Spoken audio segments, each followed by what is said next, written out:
Terima kasih untuk Anda yang masih bergabung bersama dengan kami dan di segmen ini kita akan coba review bagaimana jalannya perdagangan di sepanjang hari ini dan kami ingatkan masih bisa bergabung di WhatsApp interaktif di 0812 di 8788 di 3723 seperti yang tertera di layar televisi Anda nantinya. Dan terhubung melalui Zoom bersama dengan Bapak Muhammad Al-Fatih selaku Vivi Samuel Sekuritas Indonesia. Kita akan langsung sapa saja Pak Al-Fatih. Selamat sore, apa kabar Pak? Selamat sore, kabar baik. Terima Sehat. kasih Pak Al-Fatih sudah meluangkan Ya. waktu di IDX Channel, Pak. Sehat Pak Al-Fatih, hari ini Ya. indeks harga saham gabungan kurang sehat sepertinya Pak. Tadi sempat ke 65, namun di penutupan sesi kedua pelemahan lebih ke arah terbatas ini. Tadi sempat melemah di atas 1%, di penutupan sesi kedua melemah di 0,98%. Dari sisi sentimen para pelaku pasar ini masih menunggu keputusan The Fed nih Pak terkait dengan pertemuan pada pekan ini, dan nampaknya dari sisi krisis perbankan masih membayangi karena belum sepenuhnya pulih. Bagaimana analisis Anda pelemahan terhadap indeks harga saham gabungan di sepanjang perdagangan hari ini?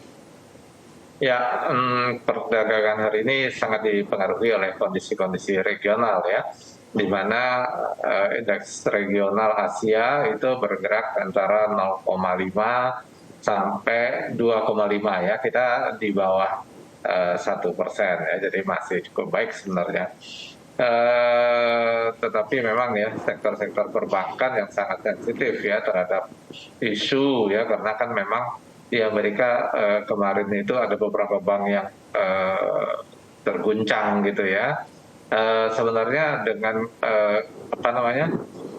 kejadian itu The Fed harusnya lebih sedikit positif ya, tapi karena data-data ekonomi juga masih menunjukkan hal sebaliknya, ini yang menjadi tanda tanya dari pelaku market ya. Jadi banyak pelaku market yang kemudian mengurangi dulu portfolionya sambil menunggu The Fed seperti apa.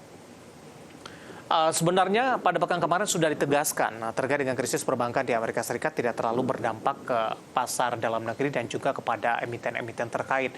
Anda melihat ini masih dari sifatnya lebih ke arah sisi psikologis para pelaku pasar, Pak Al-Fatih, sementara sama-sama kita ketahui secara fundamental, kemudian kinerja dari sisi aspek lainnya, perbankan di Indonesia masih cukup kuat sampai sejauh ini.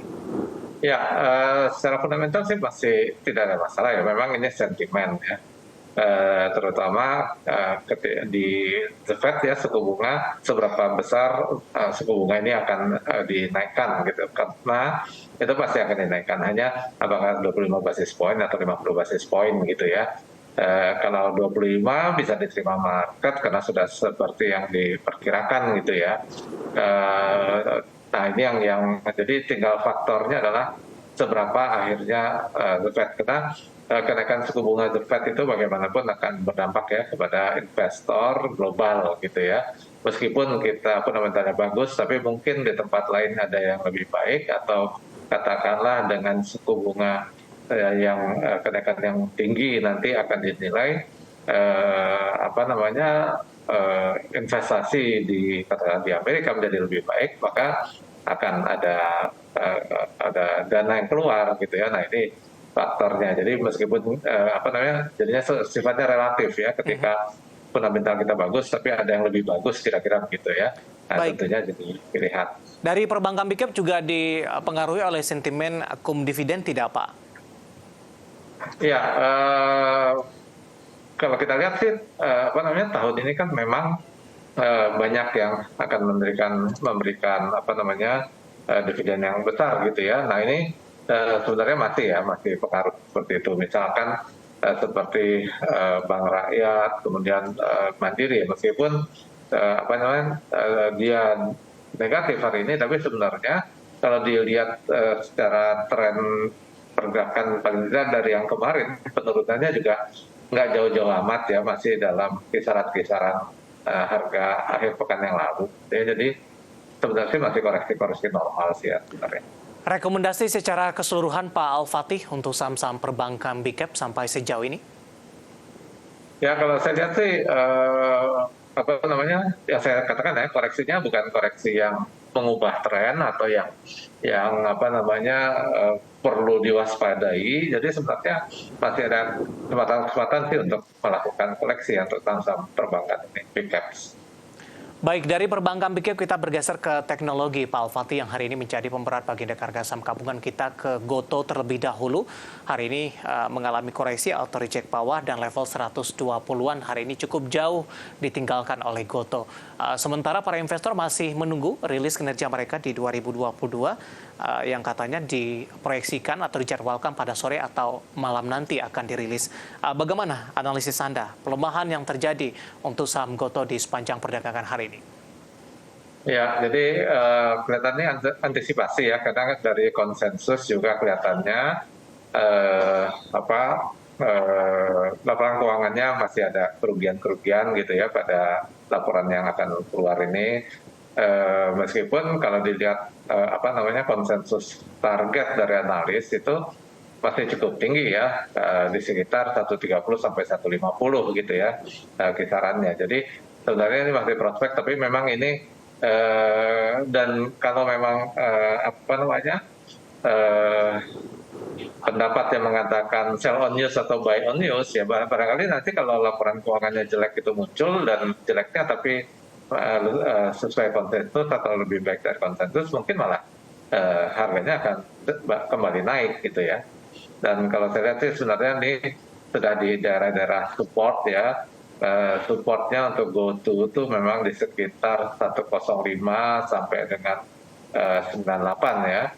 Itu hanya beberapa poin lagi gitu ya. Jadi mungkin aja penurunan yang ada ini udah akan mereda gitu seperti itu.